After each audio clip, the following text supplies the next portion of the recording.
It was a cold, foggy winter's day. I'd gone for a hike up in Blaine County and got seriously lost. Suffice it to say, I'd hiked through trackless wilderness for mile after mile, and even when I found a road, I was so far from any car, I didn't know which direction to go. Dead tired, exhausted, and still I was several miles away from my car. I eventually stumbled my way back to the car as the sun started to set. It was about 20 miles back to my place, as I live out in the country. As I started driving, I saw an old overweight bloke hitchhiking in the direction I was traveling in. I saw that he had a long hard walk in front of him, just like the hike I completed only 20 minutes prior. Of course, I felt sorry for the guy having just experienced a similar ordeal, so I stopped and motioned for him to get in. I had no idea my thrill of the day was only just beginning. As he opened the door, my nostrils were desecrated by the smell of cheeseburgers and E. Cola. He gave me a look, and we exchanged a greeting as he squeezed into the front seat, which took him a few minutes due to the sheer size of him. He was going to a spot on the highway that was close to my house. It took a few minutes as he kept yanking the seatbelt too hard so it wouldn't retract. This just added to my sense of unease. After about 5 minutes of this guy getting into the car, away we went, engaging in light conversation. I glanced down at his side and noticed he had a prosthetic arm made of heavy ballistic plastic with a metal hook for grasping instead of a hand, almost as if he was a pirate.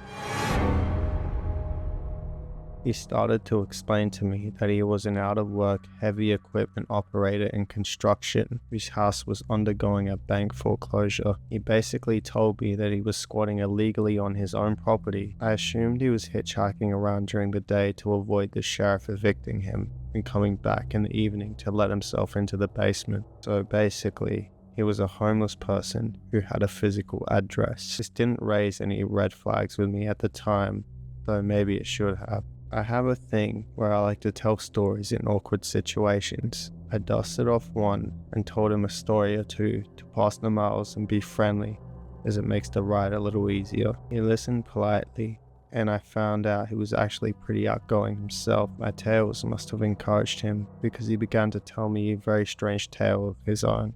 He began to tell me that years ago, during what he claimed was one of the worst blizzards of the century, in his words, a woman had a bad accident on the highway and went past his house. In his words, a woman had a bad accident on the highway that went past his house. He said that she was badly injured from the accident and was bleeding to death. His story continued, and he mentioned that the weather was so bad the road was undrivable, but as a construction operator, he had a backhoe. He said that he loaded the injured woman into the bucket of the backhoe and drove her 30 miles through the freezing cold to a major medical center and delivered her to the ER. That was a pretty odd tale, I thought. I am pretty street smart, having seen a lot of the world and some of the more dangerous places in it. I believe that he had changed the story somewhat to protect himself. He wanted to share his story but disguise his role and what really happened. In other words, his story contained a skewed version of the truth, like he had changed a few details. I'm quick to spot inconsistencies and can also analyze just as quickly. It comes with street smarts, another word for survival instinct. What I think is true was that a woman was fatally injured. Perhaps someone had come by to his door to help.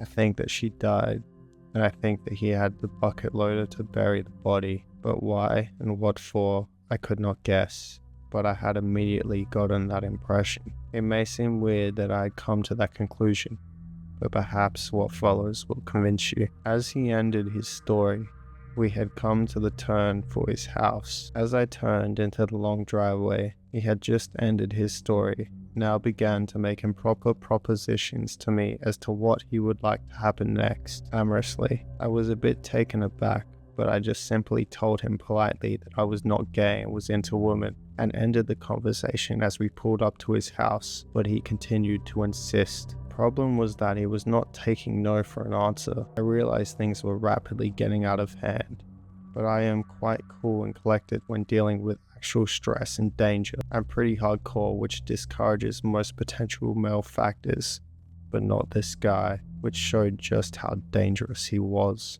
He wasn't getting out of the car now, even though we had stopped, and he had his hard plastic arm, solid and heavy as a log, raised halfway between us, looking at me straight in the eye and not saying anything. Having studied self-defense, I knew the deal. If I looked away or blinked, he would knock me out with his arm. He was formidable as well. He may have been fat, but he was a construction worker with large arms and muscles from a heavy life at work. The weight was all to his advantage in any struggle.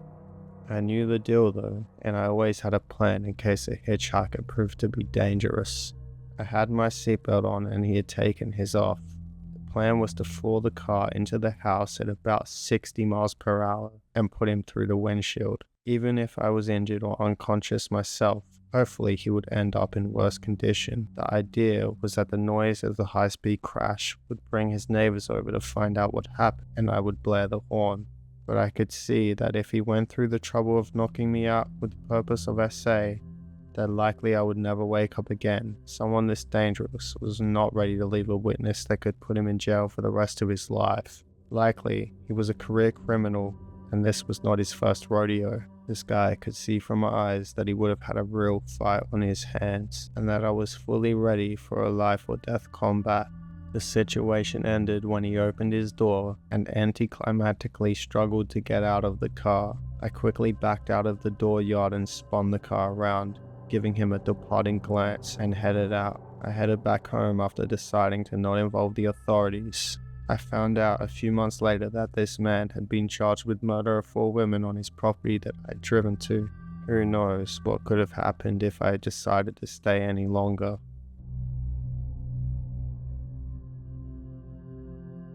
My best friend and I try to go camping once a year. We've been doing this since we were about 13 years old. We've never really truly been scared or had anything weird happen to us till last year. Camping up in the Santos mountain range.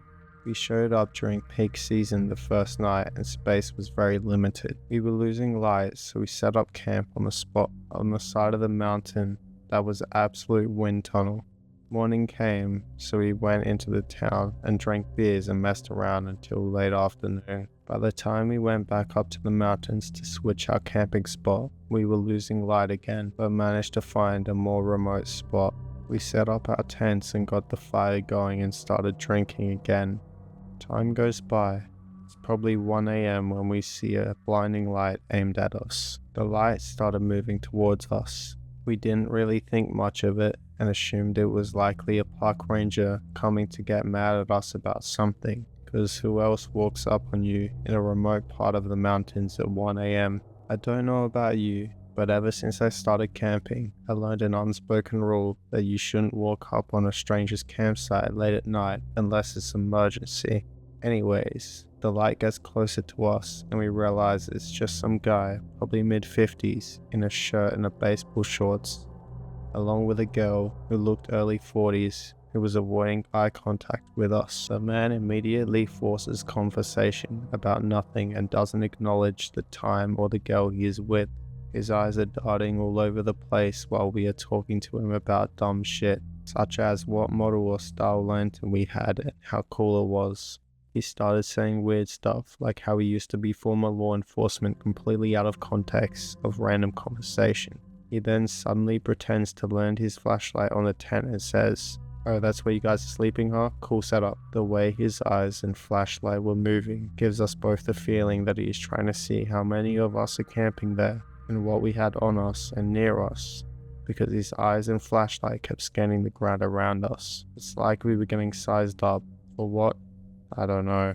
Once this guy sees everything around us, he kind of pauses for a minute, ends the conversation and walks off into the woods. Once his flashlight disappears, me and my friend look at each other, and without even saying anything, he looks at me and says, "We're packing our shit and get out of here, bro."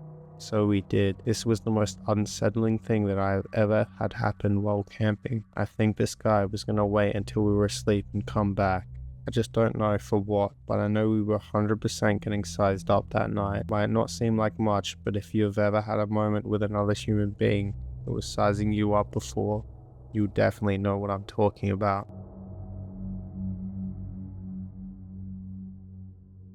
I've always been an avid outdoorsman. Hiking was my thing. After my divorce, I did what I thought I had to do. Quit my job and hike the entire Mount Chiliad trail. You know how your coaches always used to say walk it off after a bad hit? Well, that's exactly what I decided to do. It was March when I had started, and it was pretty cold for a while, but I knew I would warm up as soon as the hike progressed. Contrary to the wishes of my friends, I'd insisted on going alone. I was an experienced hiker. No, I hadn't gone such great distance before, but I was definitely in good physical shape and knew quite a bit about outdoorsy stuff from spending time in the woods with my father before he died. To be honest, the first 6 days bored the living life out of me. Yes, the scenery was beautiful. Yes, the feeling of accomplishment I expected and experienced at the end would be memorable.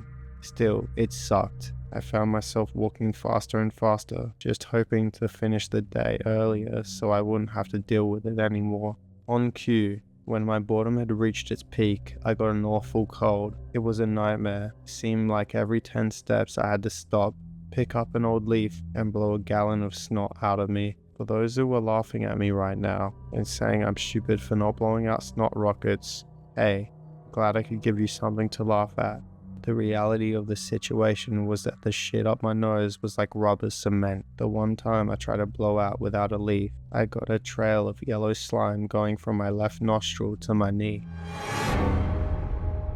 Anyway, back on topic.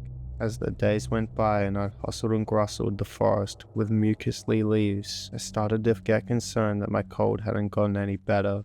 Quite the contrary. My sinuses were packed with snot, and I mean packed. You know when you're in bed and put your head on one side, and you can feel your sinuses drain a little to get some relief? There was no relief, and every few minutes I was blowing progressively thicker goo onto anything unfortunate enough within my reach. There was one morning in early May after I'd gotten sick for 2 weeks straight that I knew I needed to hop off the trail and find a local clinic. I was fairly sure I had a sinus infection and it was severely affecting the amount of walking I wanted to do every day. I took a turn off the trail and in the general direction of the town. The map indicated I'd be off the trail for almost a day. It wasn't the ideal situation, but I really wanted to get some antibiotics. The way out was through the forest. A few miles in, though the pressure in my sinuses turned into a blinding pain, I had to sit down and rest. There was no way I would be able to get to a town before dark at the rate I was going. I did my best to blow out the horrible contents of my nose, which was now dark yellow and felt as if it was like chewing gum. I used my fingers to pull out as much as I could. There was almost no relief though. Most of it was deep in my sinuses with no amount of picking or blowing that was going to get it out. I wandered over to a small stream to wash my disgusting hands. As I pulled the slime out of my fingers, I caught the sight of something that caused me to gasp. I looked under my index fingernail. Buried inside the compacted dirt and snot was an unmistakable segmented body of a white worm. Now I was really freaked out. I dragged the piece out from under my nail and inspected it. It wasn't a whole worm. It looked like my fingernail had broken off either the front or the back end of the thing. Pressure in my sinuses only intensified as the panic grew. I told myself that the piece of worm had to have been under my nail before I picked my nose. It was a futile consolation. Every night, for the last couple of nights, I'd heard what I thought was moving and settling on my sinuses' contents. Now I knew. I'd heard them moving around, and the realization was where I lost it. Rather than trying to blow it out, I snorted the contents backwards, trying to get it into my throat so I could spit them out. After a couple powerful snorts, I felt something hit the back of my throat. I spit it out onto the ground. On the brown pine needles, a fat white worm half the size of my pinky wiggled in my yellow snot. I screamed. Over and over, I tried to spit more of them out. Only one came. With the slightly diminished sinus pressure, I could feel them for what they were. This was the first time they'd been able to make any significant movement because they'd been so tightly packed together, but now they wandered. I felt their thick bodies crawling around behind my nose and under my eyes. I started to hyperventilate when I felt one start to slither down into my nostril. I scratched and pulled at it with my fingers, but it wouldn't budge. It just sat there. The sensation was indescribably horrific, and I needed the fucking thing out of me. I squeezed my nostrils together with my hand as hard as I could. I felt the worm burst inside, and the torrents of grey sludge poured out of its destroyed body. Now deflated, I could pull the body all the way out. It was almost 3 inches long. It slapped on the forest floor like it was a used balloon, while the terror I felt was immeasurable. Having expelled 3 worms from my sinuses gave me more relief pressure than I could have imagined. I could still feel others slithering inside me though, but my breathing was much, much better. I started to run towards a town. I didn't stop until I got there. Long story short, I ended up getting medication to clear out the rest. Oh, by the way, I forgot to mention that I also saw a pretty freaky ghost in the mountains one night while I was hiking. Happy Halloween, guys.